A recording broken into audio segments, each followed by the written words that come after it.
science you might know, how much Marxism you know, how much English you might know. So I hope I can pitch it, as we say, at more or less the right level. So for some of you, it may be too simple. Some of you it may be way too abstract. I'm not sure. But I first came to Nepal in 1976. Maybe before some of you were born in this lifetime. And I came from traveling in India. I was, a young man, and it had a profound impact upon me coming to South Asia at the age of 21, and especially coming here to Nepal. And I got hepatitis, and I went home very skinny. And then as soon as I got better and could work to save money, I came back right away. And then South Asian culture in general, but particularly here, really inspired me to think about the world in very, very different ways. And I had already, more or less, as we say at that time, dropped out of American mainstream society. So I was looking for another way to understand the world and to understand ourselves. And the traditions of Hinduism, and particularly Buddhism, in South Asia, I found just deeply inspiring, intellectually very, very rich. And as a consequence of my time here, I decided to then go to university only at the age of 25. And I got a degree in South Asian Studies, and ended up going on and getting a PhD as well in Buddhism. And I have been coming back specifically to Nepal the last 10 years, 15 years, almost every year. And now I am on my second and better marriage with a lovely woman from Nepal here. And Vimala and Buddha Mokten know. I also grew up during the period of the Vietnam War. And the Vietnam War was a great challenge to those of us who cared about equality and peace and dignity and respect for people all around the world, because here was this US government and its war machine, destroying another country. In the Cold War, with the communists on one side, the capitalists on the other, and the profiteers always right in the middle. And during graduate school as well, this was still in the middle of the Cold War.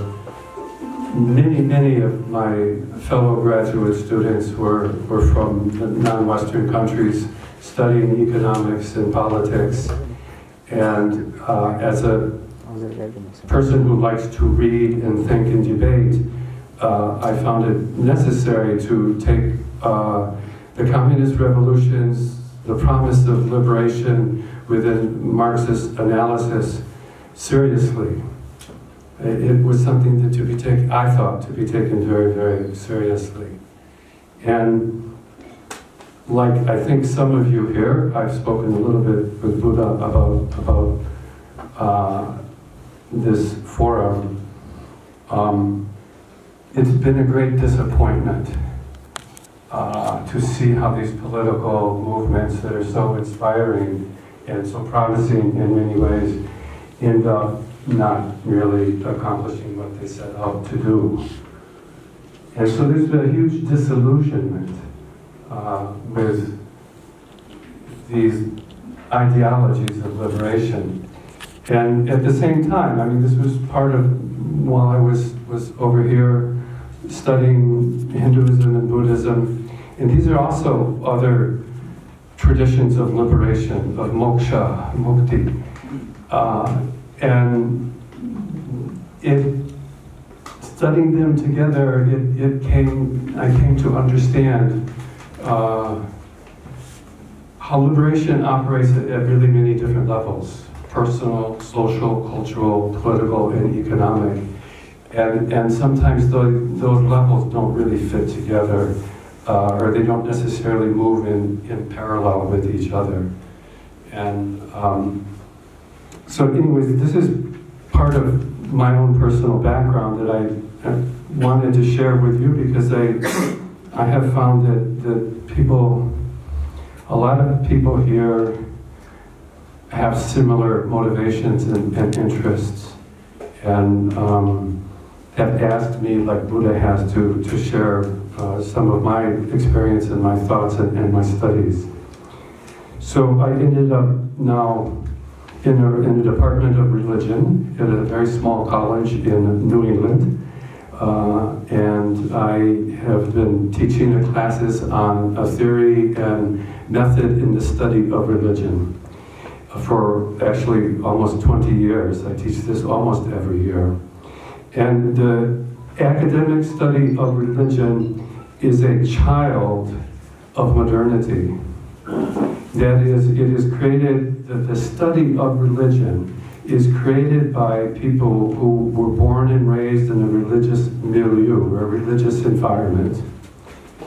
But because of their education in the late 19th century, early 20th century, because of their education, the rise of science and technology, they no longer found that they could actually believe the tenets or the cosmology of their traditional background. You know, they were almost all Christians and Jews. Durkheim's father was a rabbi, for example.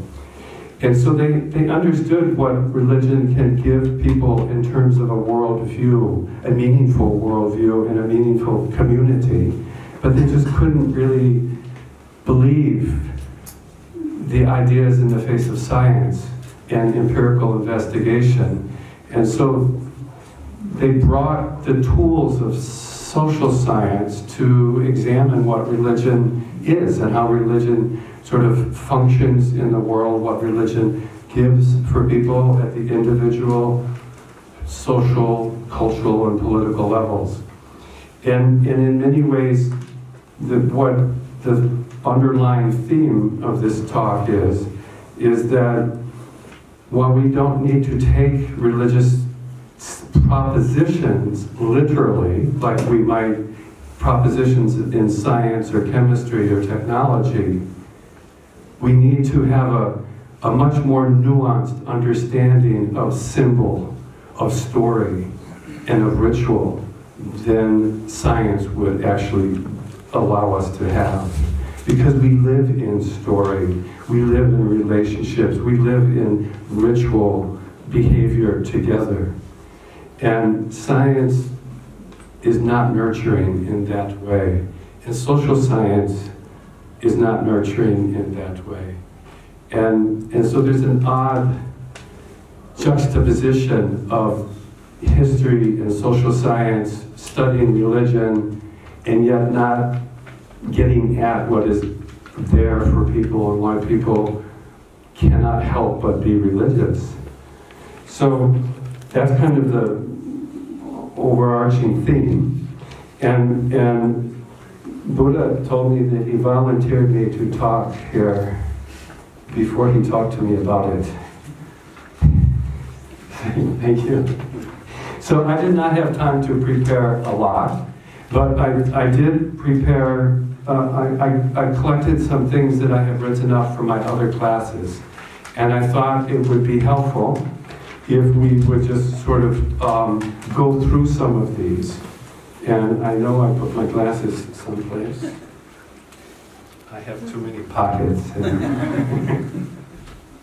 So what I would like to do is go through some of these basic paragraphs here. I mean, this is very much a kind of a set of outlines. And hopefully they will make a lot of sense. And if they don't make sense, please ask me for clarification as we go through, or to rephrase something. And Buddha said that I should talk, I don't know, maybe 1 hour. You have a longer attention span than my American students. So I feel confident I can talk that long. So the first page that I want us to go through is I think, the second page on the way that it is stapled. It's called Evolving Scholarly Paradigms. So for those of you who have that, it's going to be exactly the second page. And the first half is really about how religious traditions came to be understood in effectively early modernity, really up until the mid-20th century. And then the second half is all of the problems of trying to understand religion using a paradigm of quantitative social science. Quantitative social science doesn't give us the story,